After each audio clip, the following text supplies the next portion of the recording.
I'm Eric Loy, and welcome to Eric Loy Interviews. On this podcast, we talk with folks from the VTuber community on their channels, their talents, their stories, where they come from, and their plans for the future. We are joined by Selene Mortishop. Hi. Hello. I appreciate you coming on. Please introduce yourself No to everybody. problem. We are Selene Mortishop, the local bunny necromancer who has made a contract with a god of undeath. Oh, that's those are tough contracts to get out of. Yeah. Yeah. The best part is that I'm in control. Selene is the vessel. So technically, I am a god of undeath. Oh, there you go. Well, I mean, good thing you looked over that contract before you signed it. Make sure you get all the details in, because who you signed it with tends to throw in a little bit of Yeah, extra. I got a plus though with Selene not having any other option but to sign my contract. There you go. How long have you been on the VTubing side of things? I think now 4 or 5 months. Yeah. Not super long. Yeah, has it kind of run pretty quick for you since you got started? It has been quite the ride, honestly. I wasn't expecting... I didn't do a lot of prep work beforehand, first of all, and I didn't do a lot of research either. Yeah. Because I am very... I've thought about doing VTubing and Twitch before, and I always backed out of it last minute, like, I'm not going to do that. I can't do that. Yeah. And then this time I was just like, fuck it, we're going to do it. We're going to do it. So I threw money into it by getting this placeholder model for Selene. Yeah. And at that point, it's like, I put money into this. I can't back out now. We've got to do it. Yes. And ever since then, it's been quick. Yeah. But has it been fun? Oh, it's been great. Yeah. So far. So it's been worth it then. And it's been amazing. Yeah. So what's the one biggest part you enjoy right now out of streaming? The people. Yeah. Just in general. Yeah, the people. Yeah. The viewers, the people I've met along the way so far. Just, the people are great. Yeah. Were you able to pick up a pretty good audience fairly quickly? I'm not going to complain about it. Yeah. Yeah, they're great. Yeah. I mean, now I'm not just talking numbers. I'm talking, people who come in and participate and 100%. Yeah. 100%. Yeah, they've been great about it. Yeah, that's good. That's Love cool. them to death. Excellent. Did it take very long? I mean, did they come organically? They kind of trickled in. Yeah. It hasn't been like any booming, which I'm kind of glad, because I'm wanting to figure things out as I go rather than blow up overnight and then be confused as hell. Yeah. So I'm completely fine with this slow trickle we've got going on. Yeah, of people coming in. It's kind of better to kind of keep going on an upward trend than start up at the top of a hill and have a big sharp downfall. And then try from there. And this way you're building that foundation for your audience in the future, and you've got those people who are coming back time and time again. It kind of builds like a loyalty. Yeah. Well, I mean, these people aren't coming in just because they saw something funny the one time. Right. And they're like, oh, well, you're not as funny as you were in this video or in this clip, and it's like, yeah, you can't. Yeah. You can't be that 24/7. No. And that's great with this, because that means that actually does mean what you wanted. They're coming back for you. They're coming back to be with you. When you realize that, how did that hit you?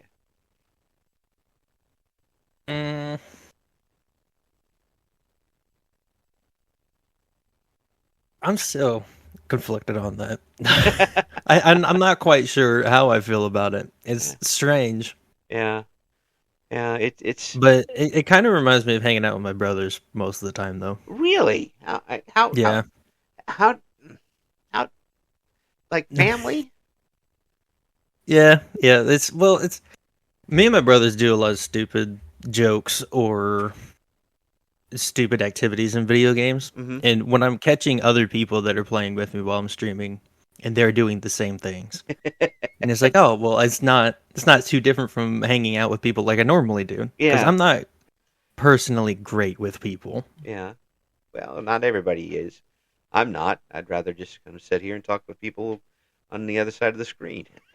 Yeah, exactly. Yeah. That's another reason I wanted to do VTubing over normal Twitch is I don't know what it is about having my face Mm. on the camera, but it just felt so foreign to me Mm. that having a metaphorical and physical mask in Selene's sense, Yeah. But just it fit. yeah, that and it does give you that chance to kind of act out a little bit, and you don't have quite the. Yeah, at least you have a mental shield Oh for that. yeah, It's yeah. yeah, and you. I've heard a lot of people say they get to be themselves more with an avatar than when they don't have an avatar. Oh yeah, And oh yeah.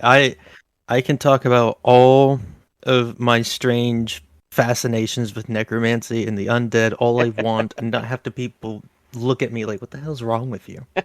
well, I have to tell you this because I played the first two Diablos, and I could get absolutely nowhere with the Necromancer. I could not.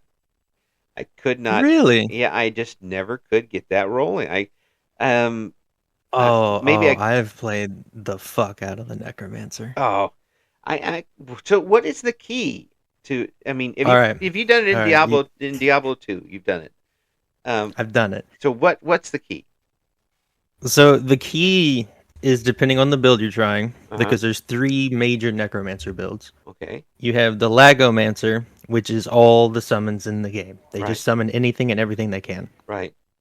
Which the hardest thing about playing a Lagomancer is they're hard to play by yourself. Oh yeah. Because either your summons are going to die in the early game, or in the late game, you're not going to be able to kill things on your own to even get your summons out there. Right. So a lot of people combine the Lagomancer with the spell Teeth or Corpse Explosion, Ooh. and that's how you will build your undead army. Ooh. So corpse explosion. That's like you. I vaguely remember that as a basically you're making the corpse a bomb. Oh yeah. Yeah. And Oh yeah. The best thing about it though is it does percent damage equal to the monster's HP uh-huh. that you use the corpse on. So if you're Oh. blowing up a named enemy, he's going to have more HP than a normal enemy. So you're doing more damage on that corpse explosion because it does Ah. like 25% of his maximum life plus whatever your spell damage bonus is. Oh. Cool. Cool. Cool. Yeah. I just never. What was the third build? The second build is a Novamancer. You're going to do pure poison damage. Oh. And the third build is a Bone Mancer. You're going to use like Bone Spear, Yeah. Bone Prison, and more stuff along those lines. Okay. Yeah. I just never. I maybe I lean too much on building up, the skeletons to go fight something, and then later on in the game that's pretty useless. Yeah, summon spells. For me, if I'm going to do a Lagomancer, I start out as a Bone Mancer Yeah. using Bone Spear. Yeah. And maybe somewhere in the second playthrough, I'll switch my build up to summoning. Because by the time you get into the Nightmare difficulty, you were high enough level that you can get enough of your summons out there. Yeah. Yeah. It just without I just couldn't seem to get enough experience points with it to keep up with what I was facing. If I was just doing Yeah. straight up, oh, this is fun. I've got my own army. I'm gonna sit back here, and then they're all dead. Yeah, yeah. And again, The undead get out leveled pretty quick. yeah, they're dead again. And I have to just keep sending them back out there. The boss fights were just insanely tough as far as that goes. Yeah, your Necromancer as a Lagomancer, you suck at boss fights. Yeah. Ooh. Yeah. Because there's nothing to replenish your army as you go. Yeah. I'm almost as bad as that archer person, which is really bad. I never could beat Diablo. Oh, a Zon. Yeah. Zons. I never played an Archer Zone, so I can't vouch for them. Yeah. But there's a build called a Javazon that uses javelins, and one of their abilities turn their javelin into a lightning bolt. Ooh. After it strikes one enemy, it blows up into like 30 some other lightning bolts that'll go seek out nearby enemies. Oh. Now that That would was be. always a fun one until you ran into someone that's immune to lightning. Yeah. Yeah. Those bugs out in the freaking desert. Mm-hmm. I see one of those just start like, running. I've gotten so many people killed by those things. Ugh. And they're not like that tough. They just do so much damage. And Oh yeah, that little lightning shocks they send around. yeah, Fucking brutal. I just like, and then they die and make it even worse. Uh, Yep. I, I just hope that I get a build where they're rotated out for just regular bugs. Right. That's one of the things. Unfortunately, I don't. Yeah, Unfortunately, I think you're stuck with them. yeah. There's no getting away from them. Oh my gosh. So I don't want to keep on just hogging you with the Diablo stuff, but next time I play, I'm going to use that strategy. So do you play games based on really wanting that type of a character, or? I honestly, in a lot of video games, I try to stray away from necromancy. Oh. Because I've come to realize in my years of playing them and D&D that necromancy is terrible half the time. They do kind of. Because They the people who create games with necromancy don't always put them in a good role.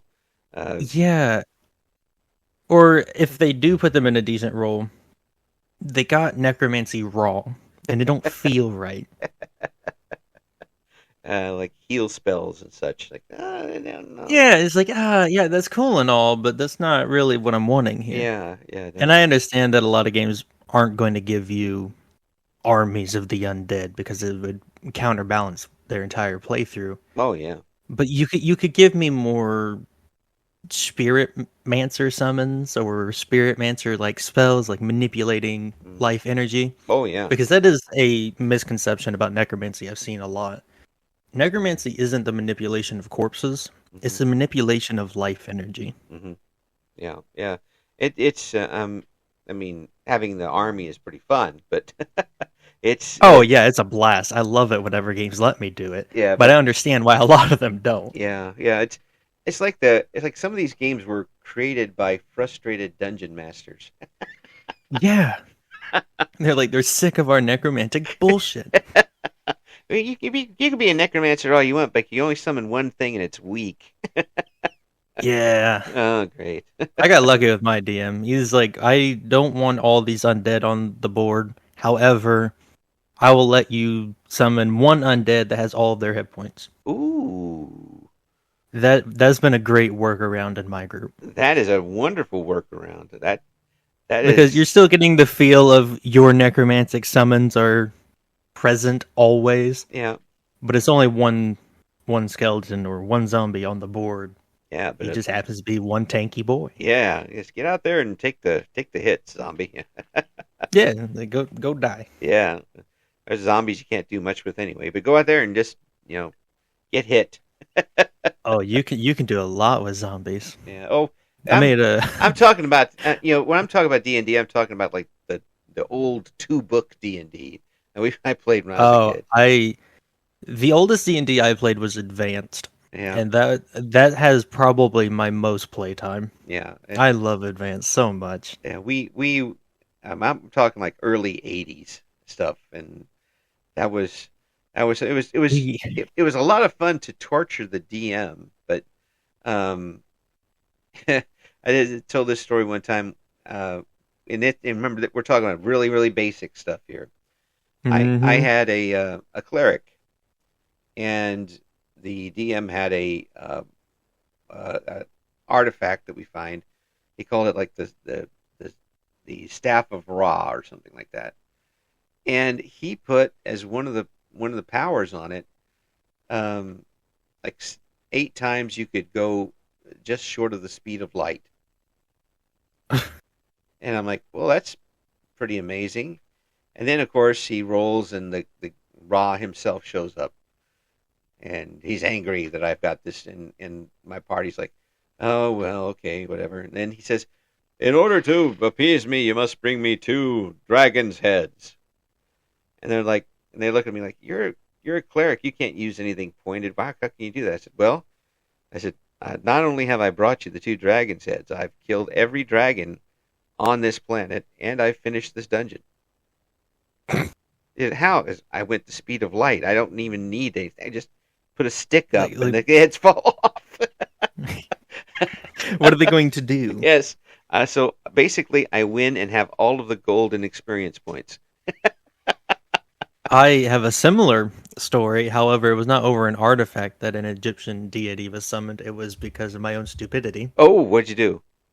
I got myself killed. Oh. And I was playing in advanced. You had different bonuses for whatever deity you praised as a paladin or a cleric. Yeah. And I was a paladin of Ra. Oh, okay. And Ra's bonus is that if anyone was trying to loot your corpse, there is a 2% chance, and I think it went up like 2% per character level, but there's a 2% chance that he will summon Osiris to guard your corpse. Oh. So my little Egyptian paladin died. Yeah. The rogue went to take something off of him, and then Osiris came in and killed everybody. And I was like, well, I technically didn't party at White Bus. That's not on me. Nope, you just left me alone. It'd been absolutely fine, but... Yeah, if it would just left me laying there, everything would have been grand. And you rolled the 20. Oh, yeah, that... I still have the high off that. That was awesome. Summoning an Egyptian god to kick someone's ass for you because you died.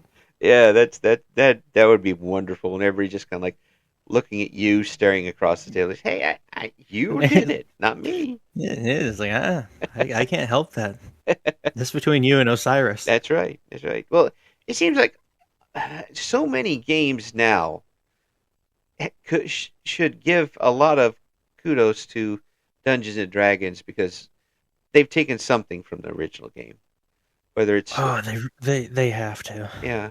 Whether it's a lot of RPGs, you see it in there. Yeah. Whether it's different categories of how building up your character and leveling up and all that stuff is taken from D&D, and it's and whether it doesn't have to be dungeon crawling type things either. It could be, you're on an alien planet and you're still leveling up. Well, that comes from D&D originally.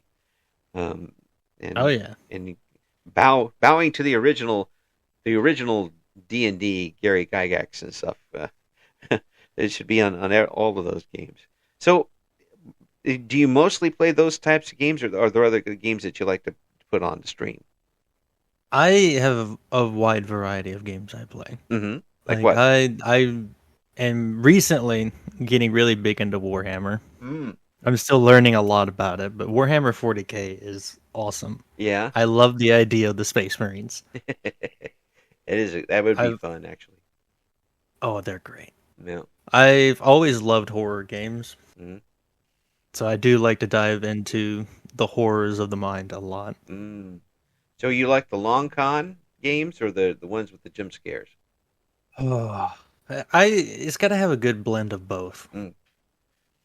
Yeah. Like I don't like cheap jump scares, and that seems to be a real indie horror thing to do, is to throw in a lot of cheap jump scares. Yeah. So people are like, oh yeah, I remember that game being terrifying.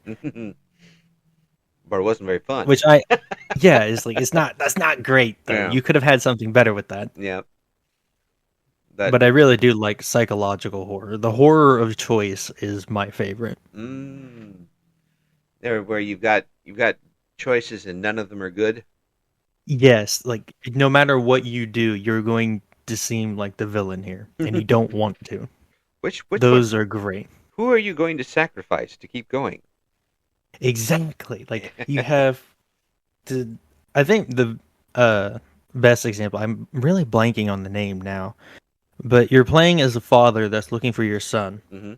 and there's all these different like psychological choices you have to make throughout the game, and it's usually sacrifice someone else's well-being or your own well-being. And if you sacrifice your own well-being, well, you're making the rest of the game harder on yourself. Mm-hmm. But you're going to be a better person at the end of the game. Yeah. So you get a better ending. Wow. So you have to decide whether you want to be the better person and sacrifice yourself on your journey to find your son, or do you want to sacrifice these other people's lives in order to make the journey easier on yourself. Yeah, that's very, very evil. Yes, that is brutal. It's evil. That's diabolical, and I love it. Are you a politician? Oh, I promise I'm not going to talk politics. No, but no, you're good, brother. But really, it's that type of mind bending type of game is both fun and just it really can put a lot of stress on you. Yeah, I'm actually playing through one on stream now called Cry of Fear. Uh-huh. I had never heard of the game before playing it here. Yeah. And the story has been weird but interesting. Yeah. So we're playing as some kid named Simon that is suicidal for whatever reason we don't know yet. Right. And it's kind of like Silent Hill, where he's in a altered version of his town. Oh, okay. But it still seems like everything's so real. So I got this theory that he's actually, like, something's wrong with him in his head. And all of these enemies we're killing are just people. And that he's just twisted enough at the moment that he sees them as monsters. Oh. So when everything shakes out, he's going to be standing over the entire town. Yeah. Yeah, he's going to be standing over somebody, realizing what he's doing. And right. I am all for it. I'm waiting to see how it plays out. It's old Mrs. Brown from across the street who used to bake me pies. Well, now she's eviscerated in a pile of blood. Good thing I'm a necromancer. That is a good thing about necromancers. All death leads to my army.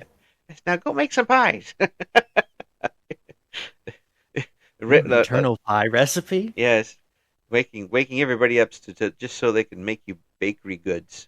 That would be my way to do it. So now that you're streaming and you're able to do this with the audience, is it easy for you to keep your audience involved in what you're doing and keep yourself involved with your audience while you're playing a game? I'd say depending on the game. Wow. Like if it's a game that I don't know, I get tunnel vision pretty bad, so I'll get locked in to the game. Yeah. But if it's a game I do know, like Legacy of Kain, yeah, it was very easy because anytime I got to a point that reminded me of a snippet of lore that they don't tell you in the game, or how something is like, I could talk about Legacy of Kain for hours. And I would go through, and while I was going through that game series, I was telling everyone all the information I knew about the game. Yeah. So I was constantly interacting with people. Yeah. That's good. I mean, that being able to keep up that type of communication always keeps the audience involved, and being on and playing something or doing something online that you're enjoying automatically, I mean, almost by osmosis goes to the people who are even lurking, and because they'll stick with you. If you're in a game that you just aren't feeling it, and you slug on through it, and you're like, oh, okay, I got this fight, the audience is going to know it too pretty quickly. It's very noticeable. Yeah. Have you ever started one game and just suddenly, like halfway through, something happens and the game just turns out to be something you don't want to deal with anymore? Often. Oh. I've been playing a wide variety of games, and I don't judge a game by the first 4 or 5 hours of gameplay. Because a lot of games can start out slow. Right. I've played a lot of the original Dungeons and Dragons games, like the Temple of Elemental Evil. Yeah. The entire time you're going through the moat house, it's slow, it's sluggish, it sucks. Yeah. But once you get past that, it's a great game. Yeah. Yeah. Once you build So up a little I bit try. and get into Yeah, it. once you get a feel for the game, where you actually understand how the systems work, it can be a bit more interesting than what you first perceived it to be. Yeah, yeah. But you gotta. That's one of those games, I guess, where you have to kind of grind out a little bit before you can get into what's going Oh on. yeah. Yeah. Now, Mm-hmm. I played the original D&D games because I had a Commodore 64, and we had the gold box games way back when. Um, those games, for the time, were pretty amazing, um, and they were as true to the actual D&D game as they could be, with Those are the best ones. the rolls and such. Um, there, there's one game where I took a wrong turn with my party of 6 and ended up in a room full of uh, um, the ice stalk creatures, beholders. Mm-hmm. Yeah, Yeah. if you're in a game in the 80s and you heard the word beholder, you just died. Yeah. You, Pretty much. yeah. Beholders were always kind of put on a pedestal out of the D&D monsters. Oh, People really enjoy beholders. yeah. In fact, this game was, I think, called Eye of the Beholder. I think it was, and they had beholders, they had clerics, they had archers. It was just a huge army of them. And I'm like, well, I'm just going to die here, and I didn't. Um, Found a flaw in the game because one of the beholders turned one of my players. And while everybody else died, the player I had turned They wouldn't. survived. And everybody left him alone and left. And it gave me so much experience points because Yep. the person that they turned was my cleric. So they were able to revive everybody. And we got all the gear and stuff. I'm like, well, okay. A twist of fate that plays in your favor. That's right. So my suggestion is get a bunch of beholders, get turned. Oh yeah, charm. Charm spells are Yeah. boon and bane. Yes, that's right. That'll work out just fine. Um, the Of course now it doesn't compare because you actually get to, instead of just turn based, turn based, turn based, you're actually in there fighting now, uh, which would make a lot of difference in my part because I don't have the twitch muscles that I used to as a young person. And Yeah. it would be really, oh, I'm hit again and again and again and again, dead. Uh, have you had that happen every once in a while where you're in a situation where you're kind of two minds talking with chat and somebody runs up on you and you're on the defensive right away? So, we're playing through Elden Ring at the moment, Oh, yeah. and I've done a lot of playthroughs for Elden Ring, but Yeah. I figured I'll go through and I'll use weapons I've never used before. Yeah. And a lot of the boss fights are very different depending on the weapon you use. Mm. Because the way you're supposed to ebb and flow back and forth between you and the boss changes. Mm. And I was trying to use a scythe that I absolutely despise now. It swings slower than the great swords, and that's what I normally used in my playthrough. I thought the scythe was going to be faster. No. So a lot of my punishing windows that you could use on the great sword, I couldn't use with the scythe, and it really fucked me up for a while. Yeah, it turns a couple minute battle into a half hour battle. Yes, because you're fully prepared to, I know all of his attack patterns, I know when I can strike back, and then all of those windows are changed. You have to rethink how you do the entire boss fight for your new equipment. Yeah, instead of getting 3 shots in, you get almost 1. Yes. Oh. That is exactly how it feels. Oh, and okay, dodge, dodge, roll, dodge, parry, dodge, swing, roll, dodge, parry. Back to the rolls. Yep, back to the rolls. And I'm also very greedy with my punishing windows. So I'll we got 1, we can get 2. Yeah. We can get that second swing in. Yep. Like 80% of the time, you can't. And just as you're starting to get that second one, wham! Oh. Yep. roll, parry, dodge, heal, roll, parry, dodge. Yep. That messes you up something fierce at that point. That's Going to a faster weapon feels fine. Going to a slower weapon is yeah. Even if you got a little better damage, it's probably not worth it in that short run. So, with these games, you mentioned you've got a variety of games you like to play. Is there one that would be, after what we've been talking about, surprising that you like to play that is like out of that genre completely? I don't think I've got to that point on stream yet. Yeah. With a game that I was like, oh, I was not expecting this to be as good as it is. Yeah. But in general, I really liked playing.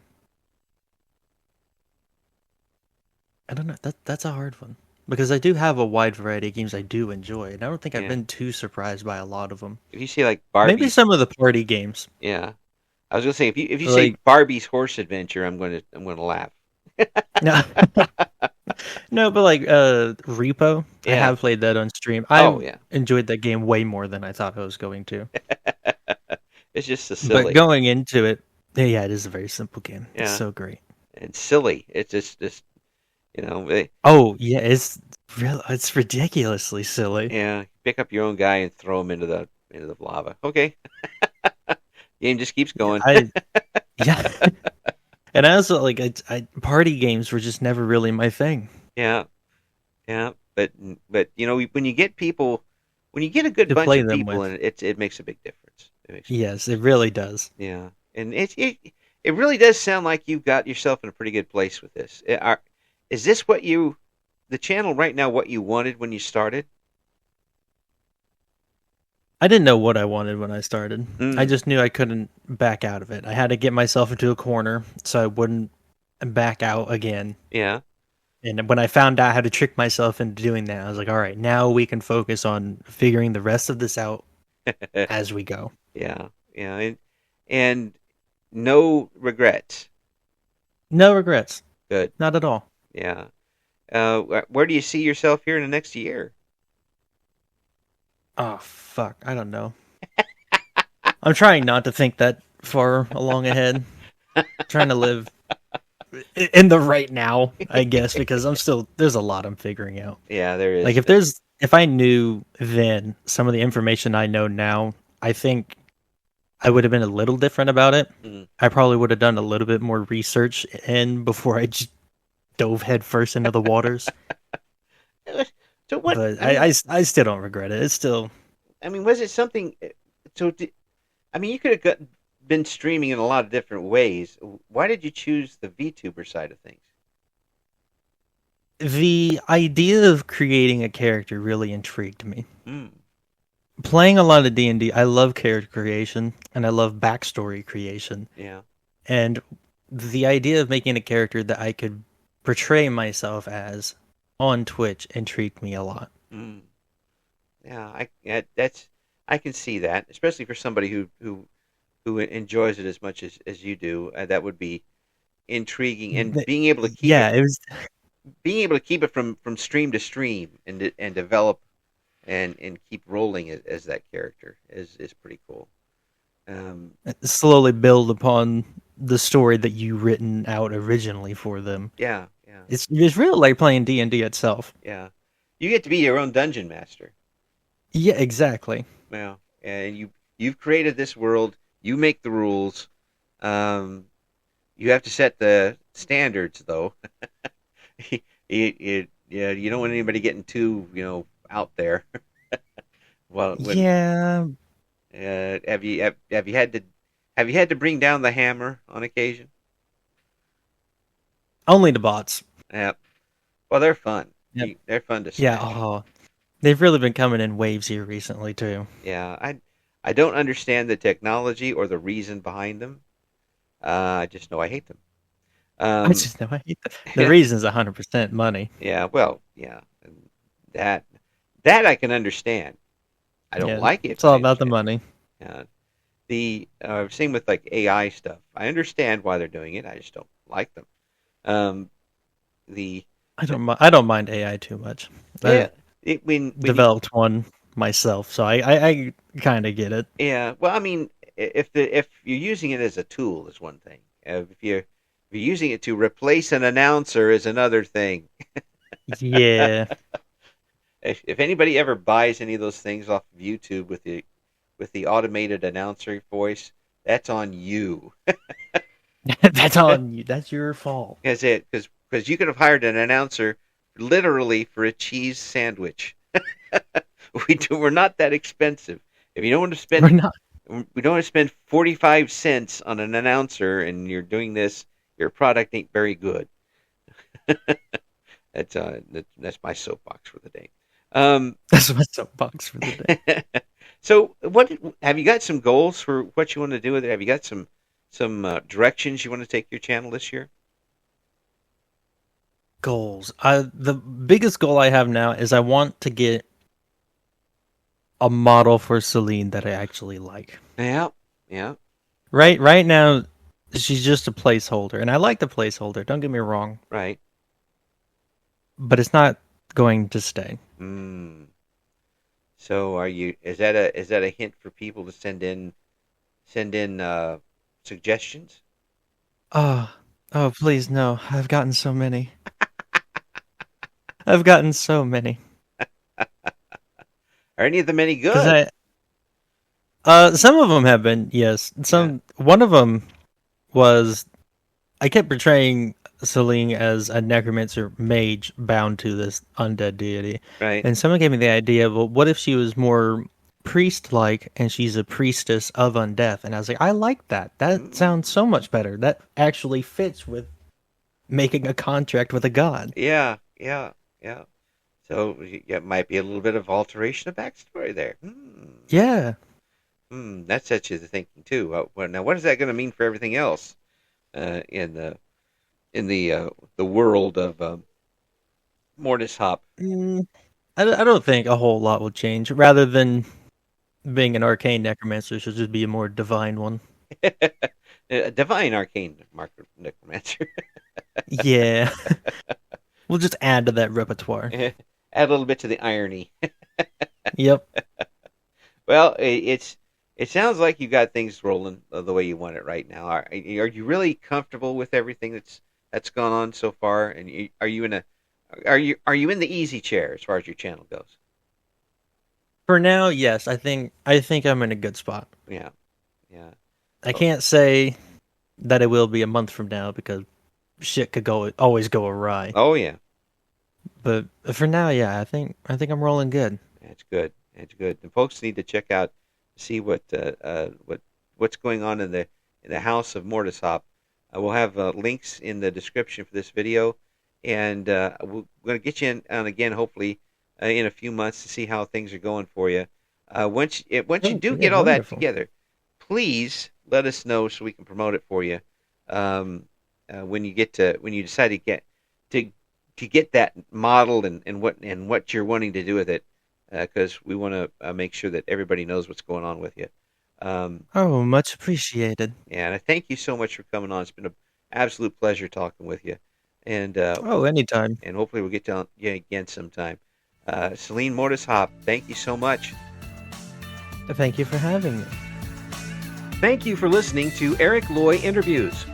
Join us again next time when we talk to another member of the always interesting VTuber community.